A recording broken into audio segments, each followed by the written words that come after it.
waaw asalaamaaleykum wa rahmatullahi taala wa barakatu. Encore une fois Seydi wa Mawlaaya Mouhamad Lamine Taha ñu ngi lay nuyu bu baax di la ziyaara di bëgg lool ci débat yu mel nii am na solo nag waaw parce que xale yi den ci jànge te it dana feeñal yu bari yoo xamante ni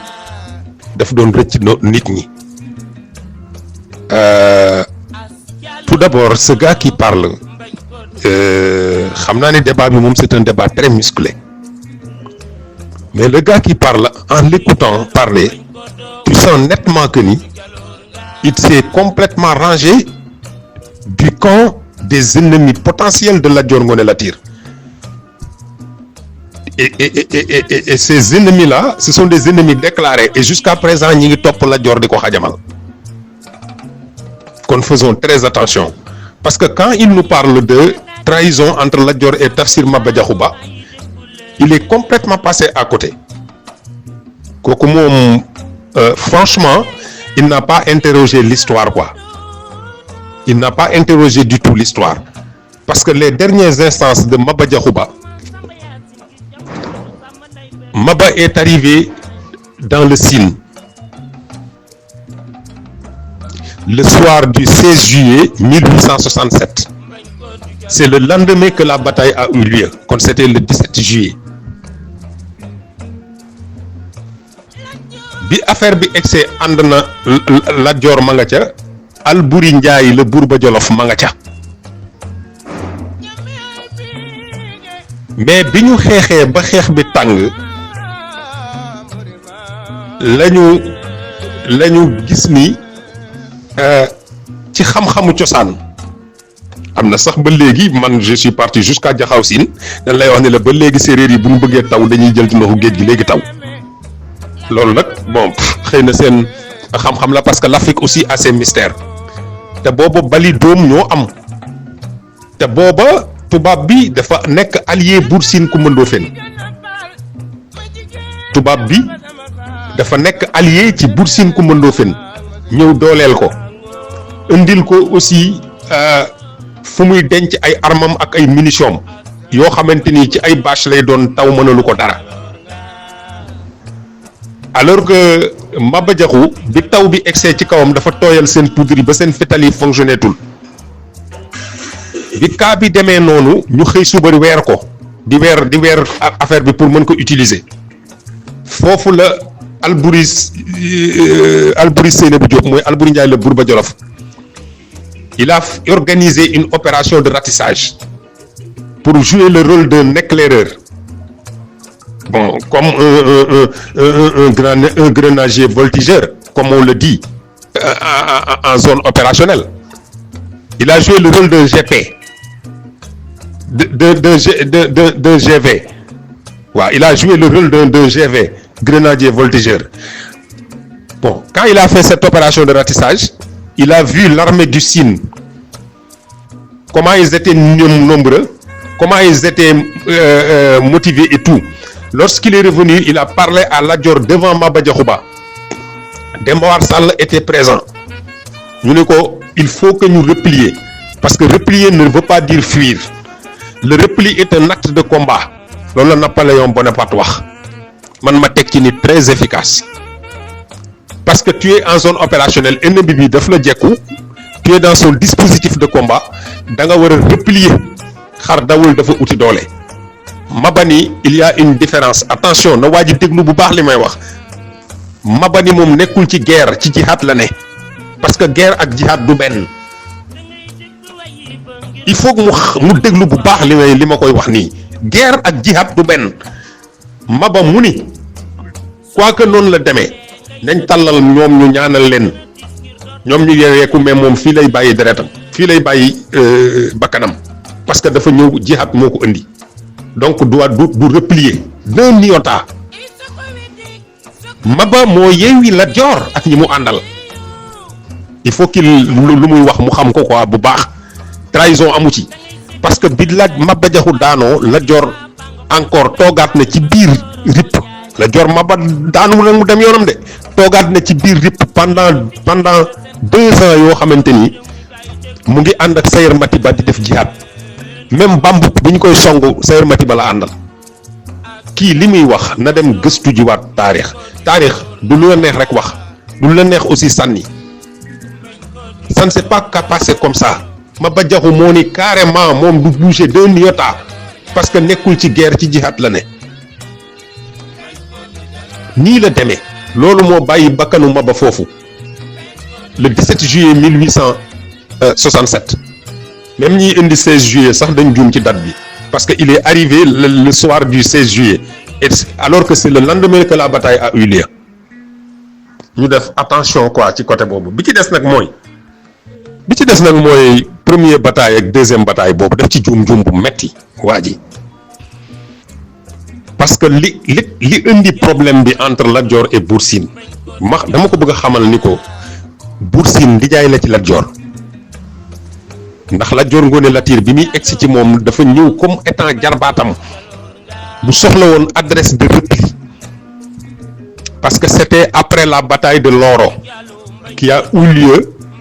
le 12 janvier 1864 d'abord d'ailleurs sax tubaab yii muy wax ils ont utilisé des armes non autorisées ci la canon njëkk retentir ci Sénégal ci bataille boobu te fekk Lat Dior daf leen duma ci la bataille de Ngolngol rey ci ñoom 144 officiers nangu seen ay armes humilier leen loolu naqari leen moo tax ñu jàppaat ci lu matul ay ci quelques mois ñu jàppaat la bataille de Loro ci la ñu indi nag ces armes non autorisées utiliser ko contre le Kayor loolu moo tax Lat Dior fetax génn complètement Kajoor pour dem exilé bi mu ñëwee egsi ci Sine boobu fekk na moom mii dafa xamul li muy wax mais boobu fekk na Bour Sine dafa am traité ak tubaab yi traité boobu mu am ak tubaab yi nag bëgg ko xët parce que day nekk charte bu ñuy xët Lat Dior aussi tubaab bi ñu ngi koy poursuivre entre temps bi ñu xamee ni dafa jaar par Jolof Alboury ni ko fii boo fi toogee c'est le premier lieu yi tubaab yi di daw ñu fekk la si parce que xam nañ ni man sa jarbaat laa te ànd na ak yow xeex fu ne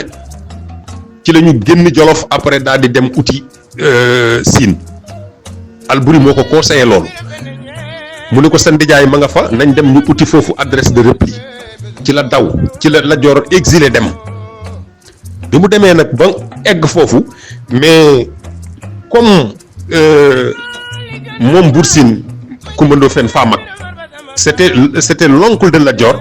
bëggul tontu loo xamante ni ak bokk da koy jàng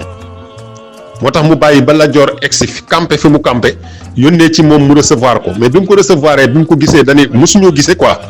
mu ne yow yaay Lat Dior mu ne ko waaw mu ne ko yow de ndeke da ngaa luubu rek waaye yow matuloo buur ndax buur day gudd rëy bi mu ko waxee loolu ni ko luubu doo nga la jàpp waaye matuloo buur yow sa tur bi ni mu réyee ak ni la gaa yi nga ndeke nii nga toll ci la Lat Dior gis boppam nag mu ni du yendu fii ci la ni gaa yi takk leen ngeen war ñu dem bon mer la génne foofu quoi bon bi mu génnee ba wan gannaaw Sine ci la gis benn fromager bu mag bentiñu gu mag mu taxaw daan ni Demba War Sall Demba War Dior mu ne ko waaw mu ne ko fromager bi garab gii mu ne ko waaw mu ne ko moom ak lawbe ku man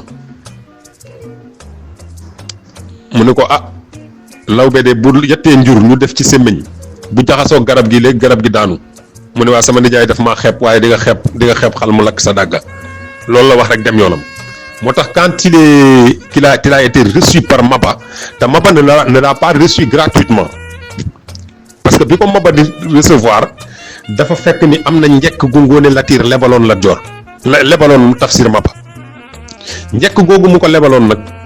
booba mi ngi ca daara ja ca Longoor Mbay ci Tafsir Ababacar Mbay di jàng muy wattu ay toolam nag benn pël ñëw ruur tool bi muy wax ak moom pël bi bocc jaas yi mu xeex ak moom Maba Diakhou rey ko mu ko reyee ñu yóbbu ko ci tribunal bi àtte ko ni fokk léegi moom mu dàmp njabootu pël bi keroog taalibe buy jàng la amul yaayu Lat Dior muy Ngoné Latyr moo jóg ñëw jël fasam ak fetelam bu mu donnoo woon ci baayam ak ay takkaayam ñëw def ko ci Maba pour mu mën a libre lii moo tax Tafsir Maba recevoir Lat Joor léegi bi fa Lat Joor toogee ba am doole loolu moo waral nag mu replier vers le Sine ndax li ko buur Sine xeeboon la am na deux versions yu indi ci histoire parce que dafa dem di def opération de ratissage am ñu mu jàpp ndekete ñooñu c'était des agents secrets yu jóge Sine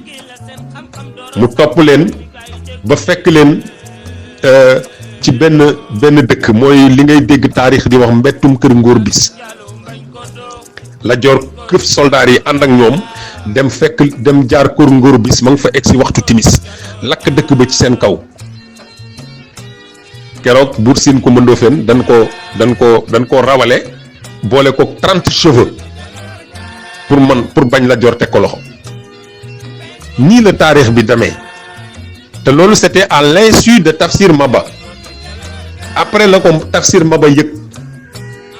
moo tax li muy wax problème mu messager bi loolu jàllee ba pare ci la Buur Sine toog bind lettre jox ko Sémou son frère ni ko na dem ci Maba Jaxu mu wax ko gor du bett moroomam bu fekkee ni moom deretu Garmi mi ngi daw ci moom na dellu si Sine bu boobaa foofu lay jënd bàmmeel nii la taarix bi demee loolu moo indi deuxième guerre bi te deuxième guerre bi sax fekkoon na moom Tafsir Maba Cheikh Omar Foutiyou Tall ba mu toogeek moom ca Paoskoto ca Kabakoto en 1846 waxoon na ko Tafsir Maba ba fi Sine parce que dem naa fa teral nanu ma boo fi bawul Sine kat Sine ñoo lay mujje waaw lisaanul xaal nag asdaqu min lisaanil maqaal loolu ko Cheikh Omar waxoon loola la jàpp ba bi ko Lat Joor nee nan replier mu ne ko guerre ak jihad du benn demuma man fii laay bàyyi sama bakkan